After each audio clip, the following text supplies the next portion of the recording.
The Eternals have been around for an immensely long amount of time, about 1 million years ago to be exact. Their existence far predates when the first Avenger was even in diapers. Some beings who have actually been around longer than the Eternals would be their creators, the Celestials. Celestials are powerful cosmic beings whose favorite pastime was influencing historic events on Earth. In many ways, the Celestials were scientists, conducting genetic experiments and tests on the primitive species of Earth. Once the evolutionary difference between apes and humans was made clear enough, they began their experiments. First, in order to understand the history of the Eternals, it is important to explore groups of which their past is unequivocally linked. In the first stage of their experiments, known as the First Host, a celestial by the name of Gammadon the Gatherer, aptly named, collected several specimens from the planet Earth. From here, celestials such as Ziran the Tester, Nezar the Calculator, and Tiamat the Communicator began altering the genes of these subjects into 3 groups. The first group was known as the Deviants. These were grotesquely mutated creatures. Similar to how Asgardians' early trips to Earth gave rise to Nordic legends and Viking cultures, early encounters with the Deviants led to ancient stories of creatures like trolls and ogres. The final group were normal humans given a dormant gene that would reveal itself over time. This gene would show up in many forms, including the X gene in future mutants, as well as explanations for characters like Bruce Banner and Peter Parker gaining powers in situations that would kill most normal humans. The important group here is the second one that was created in the first host of experiments, the Eternals. While the Deviants were horrible mutated monsters, the Eternals appeared to be the peak of human perfection and were imbued with the cosmic energy. Nezar created 100 Eternals and assigned them with the job of protecting the Celestials, as well as the Great Machine, an artificial but obedient intelligence designed to further the Eternal society. They created regeneration chambers which allowed Eternals to return from death. The Deviants and the Eternals viewed human beings in opposite fashion. While the Deviants set up their capital city of Lemuria as a base to conquer and kill humans, the Eternals set up a base in North America called Titanos in order to protect and observe the humans. As time went on, due to their immortal nature, the Eternals would not reproduce, while the Deviants would grow their population into the millions and, for all intents and purposes, conquer Earth. Disagreements among the Eternals led to split factions, some of whom would leave Earth to start colonies elsewhere. Overrun, the Eternals called upon the Celestials for help, and the Celestials would deliver their first interference in their experiment, which would be dubbed the Second Host. The Second Host saw the wiping out of nearly all Deviants through the flooding of Earth, and the sinking of cities including Lemuria and Atlantis into the oceans. The Eternal Icarus led a group of Eternals atop a mountain to survive the smiting of Earth by the Celestials, where they would begin anew. After society was rebuilt, the longtime leader of the Eternals, Kronos, conducted an experiment which allowed the Eternals to grow immensely in power, but at the cost of Kronos' life. With their new abilities, the Eternals developed a Unimind, allowing them to join their collective will and intelligence. Even with this bond, however, there were still disagreements about the way the Eternal society should move forward. While one group believed in expansion and the growth of the Great Machine, the other, led by Zurus, a son of Kronos, believed in continued isolationism and observation. The expansion group, led by Alars, another son of Kronos, left Earth to start a new colony on Titan. The Earthbound Eternals founded new capitals such as Oceania, Polaris, and Olympia. In this time, the Eternals became involved in advancing several ancient societies, such as the Incan, Mayan, Greek, and Aztec empires. The third host of Celestials came after another war with the Deviants, and cultivation of Earth was deemed of extreme importance. Greek gods and Asgardians were warned not to interfere with the Celestials' experiments, and a truce between the Eternals and the Deviants was drawn until the fourth host of Celestials was to arrive. When that time came, the Celestials started their journey back to Earth in the 20th century, but over time had become unwelcome by many. Odin specifically mustered as much power as he could to stop their return, and possessed a giant version of a destroyer armor to fight them off. After some reluctance, the Earthbound Eternals joined him in the fight. However, even their combined power of the Unimind was no match for the great cosmic beings, and they were struck down. Their leader, Zurus, was killed, and the Unimind broken. Despite their uprising, the Celestials still allowed their experiment on Earth to play itself out, leaving the planet and having yet to return. Many Eternals share similar powers, such as superhuman strength, durability, immortality, and many other things.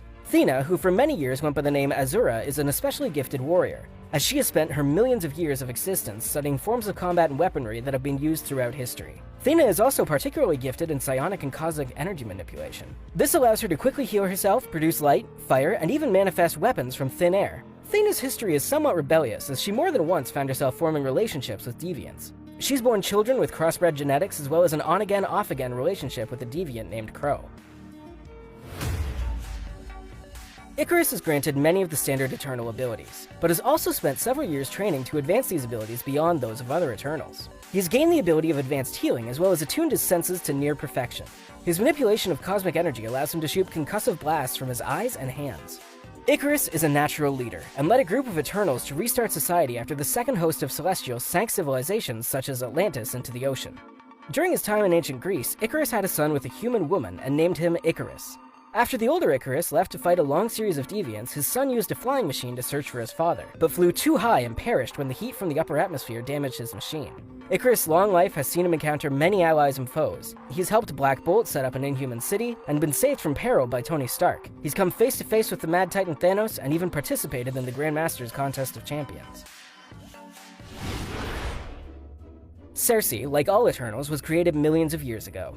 She in particular seems to have made a habit of becoming part of well-known historical occurrences. She's had a relationship with Odysseus during his voyage known as the Odyssey, as well as conquered the evils released by Pandora's Box. She was present to meet such historic figures as Attila the Hun and King Arthur, and was even present in France during the French Revolution. Eventually, she moved to Upper Manhattan in the modern era, and became well known for throwing extravagant parties for the rich and famous crowd in New York City. She's been a member of the Avengers, and became particularly violent and aggressive when she was believed to have been suffering from the Maud Wyrie, a mental affliction specific to Eternals due to their long life. It was her relationship with the Black Knight that set her at ease. Cersei has a gifted ability for matter transmutation as well as projecting images from her own mind.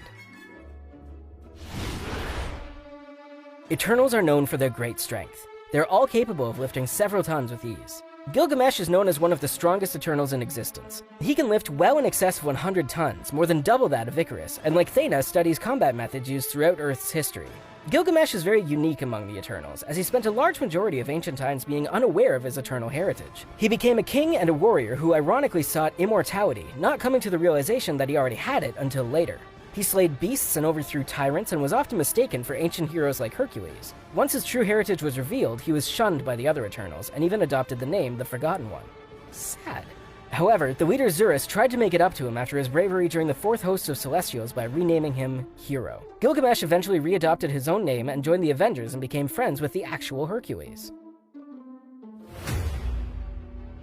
Ajax's powers are nothing special among the race of Eternals, but his history is certainly intriguing. Ajax has fought in the Trojan War, and fought off Crow's forces in Central America, being mistaken as the gods of the Aztec and Incan empires. Ajax was chosen above all others to act as a liaison between the beings of Earth and the Celestials during their third host.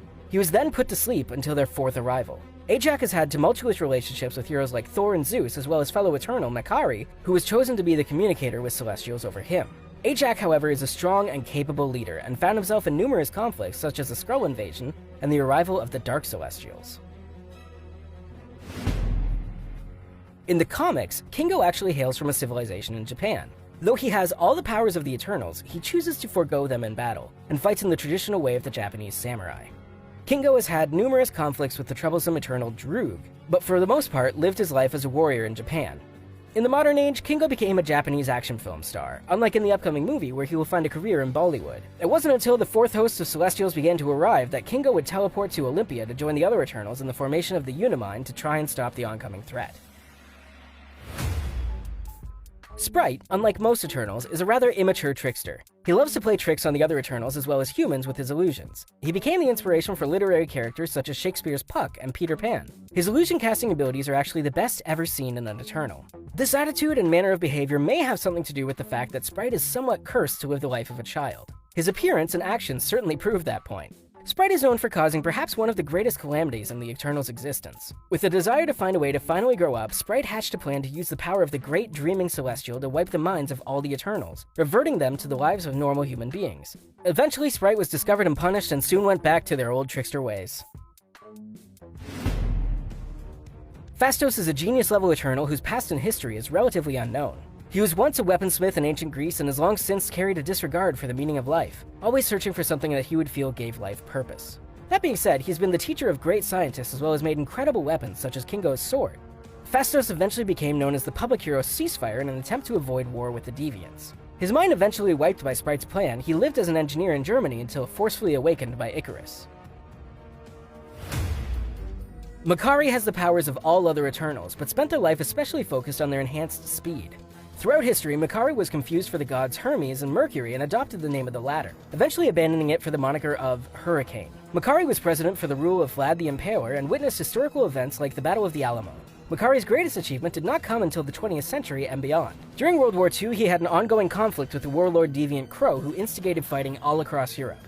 He helped save New Yorkers from the tidal wave sent by the Submariner, was slain and reborn by the Cosmic Cube, and most importantly, taught Elvis a few guitar tricks. Makkari's legacy probably lives in his dealing with the dreaming Celestial who chose him to be the Celestial's prophet.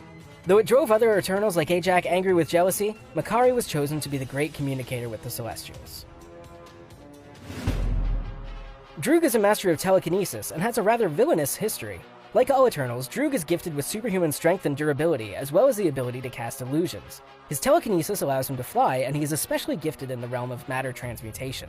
Often throughout the comics, he uses his powers of telekinesis and mind control for evil means, like the time he controlled a Mongol army led by the son of Genghis Khan and forced them to invade Europe. He joined the Russian KGB in the modern era and grew especially fond of torturing people. During this time, he hatched a plan to kill the Celestial Xeron the Tester, even torturing his cousin Icarus for information. Icarus destroyed Droog before his plan could be carried out. Like all Eternals, however, his powers of near immortality allowed him to return. We've already seen many hints at the Celestials in the MCU. Ego, the living planet, the severed head of Nowhere, and the being who wielded the Power Stone in the Collector's lovely PowerPoint presentation are all examples of Celestials.